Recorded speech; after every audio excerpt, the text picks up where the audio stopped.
Exams are around the corner, TYs and FYs के, and SY you guys are waiting for your results. Lot of you guys are sending me question regarding internals और externals में passing marks कितना है, how the marking system works, क्या अलग अलग पास होना compulsory है, what about KT and ATKT, कितनी maximum KT लग सकती है. So guys, in this video I'm gonna tell you everything about internals, externals का marking system pattern as well as KT and ATKT system, how it works in Mumbai University colleges. So make sure guys that you watch the video till the end.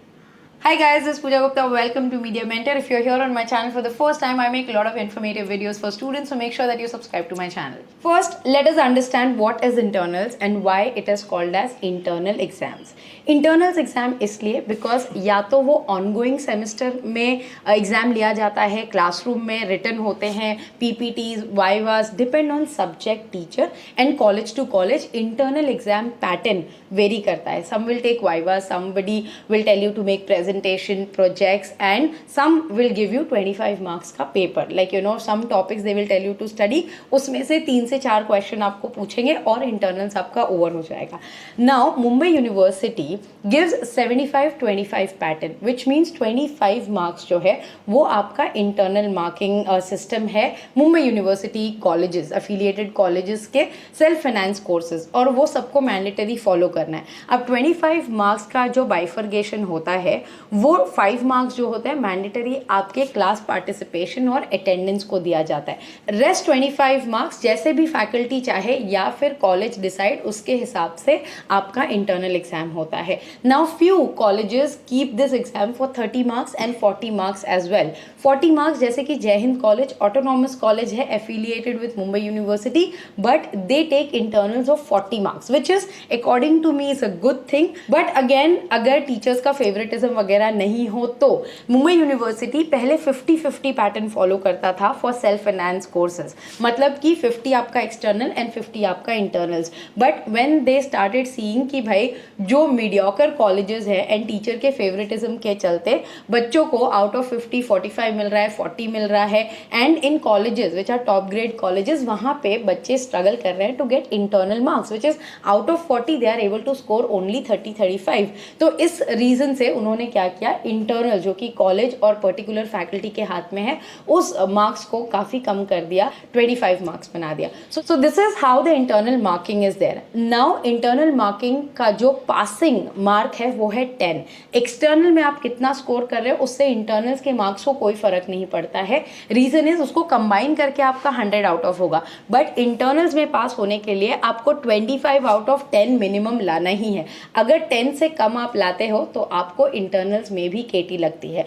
और for example अगर out of 6 subjects आपको सिर्फ एक internals में केटी लगी है and आपका जो मार्क्स है वो 8 मार्क्स है, आपको 2 मार्क्स चाहिए, तो उस केस में आपको कॉलेज ग्रेस मार्क्स दे सकता है. लाइक आपके एचओडी और principal can take a call asking your concerned subject teacher कि क्या हम इसे ग्रेस मार्क्स दे सकते हैं, तो आपको ग्रेस मार्क्स देके इंटरनल्स क्लियर कराए जाते हैं. So guys you have to make sure कि आप इंटरनल्स में पास हो जाओ ना. Out of 30 passing is 12 and out of 40 minimum आपको 15 स्कोर करना है to pass in your internals. Now coming to externals. Now external paper आपका जो है वो standard paper होता है for 75 marks या 100 marks या तो 60 marks. As I explained कि अगर autonomous college है तो उनका 60 हो सकता है, 70 marks का external हो सकता है. मुंबई यूनिवर्सिटी के सारे ही कॉलेज के self finance courses का 75 marks का पेपर होता है, and if you are from the courses like BA, BCom and BSc it will be for 100 marks. Now external paper जो है अगर आप FY और SY में हो तो आपकी सब्जेक्ट टीचर और कॉलेज सेट करता है. Like subject teacher 3 set of paper बना के कॉलेज को देते हैं, कॉलेज उसमें से एक सेलेक्ट करता है. तो subject teacher will set the paper for FY and SY. When it comes to TY university एक कॉमन पेपर बनाता है सभी मुंबई यूनिवर्सिटी के कॉलेजेस के लिए, इसीलिए उसे यूनिवर्सिटी एग्जाम बोला जाता है. And paper is common for all the colleges, मतलब एक्सटर्नल एग्जाम जो होते हैं सारे ही यूनिवर्सिटी अफिलिएटेड कॉलेजेस के सेम होते हैं. सो TY में सभी टीचर्स को जो सिलेबस है वो पूरा कंप्लीट करना होता है। FY में कॉलेज कई बार कई मॉड्यूल स्किप कर देता है, या फिर डिपेंडिंग ऑन सब्जेक्ट टीचर वो उस तरीके से पेपर सेट कर सकते हैं, तो that liberty is there. Now external, जैसे कि मैंने आपको बताया 75 मार्क्स का जो मैंडेटरी पेपर है आप देते हो, उसमें से पासिंग इज 30 मार्क्स। अगर उससे आप कम स्कोर करते हो तो आप उसमें फेल हो जाओगे। And out of 100 is 35 marks, and out of 60 you have to score 28 marks to pass in your external paper. अब एक्सटर्नल और इंटरनल्स के मार्क कंबाइन होकर रिजल्ट में तो आते हैं, but if you are scoring less than 10 in your internals, you get internal KT, and if you are scoring less than 30 in your external, you are getting external KT. External में grace marks again 2 से 3 paper में आपको grace mark मिलता है of 3 to 5 marks, मतलब maximum 5 और 3 marks का आपको ग्रेस मिलता है। जैसे कि अगर आपने स्कोर किया है 28 इन 2 ऑफ द पेपर, आपको ग्रेस दे देंगे। या तो आप एक ही पेपर में फेल हो रहे हो, आपको 5 ग्रेस मार्क्स चाहिए, that case you get 5 grace mark. तो उसमें ग्रेस मार्क्स ऐसे काम करता है।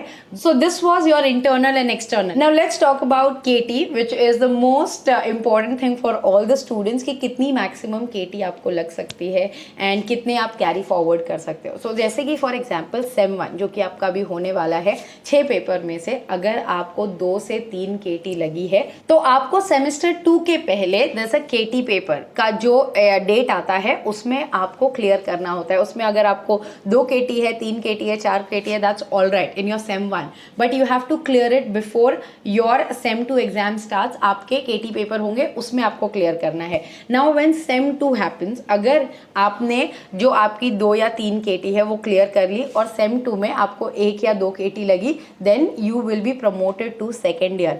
But for example, अगर आपका जो SEM 1 है उसमें आपको 3 KT लगी थी, उसमें से 2 क्लियर हो गई और 1 बच गई, and in SEM 2 again you got 2 KT, now it become total 3। अगर आपकी 3 KT हो जाती है एक साल में total, then you will not be promoted to second year, आपको ईयर ड्रॉप लग जाएगा।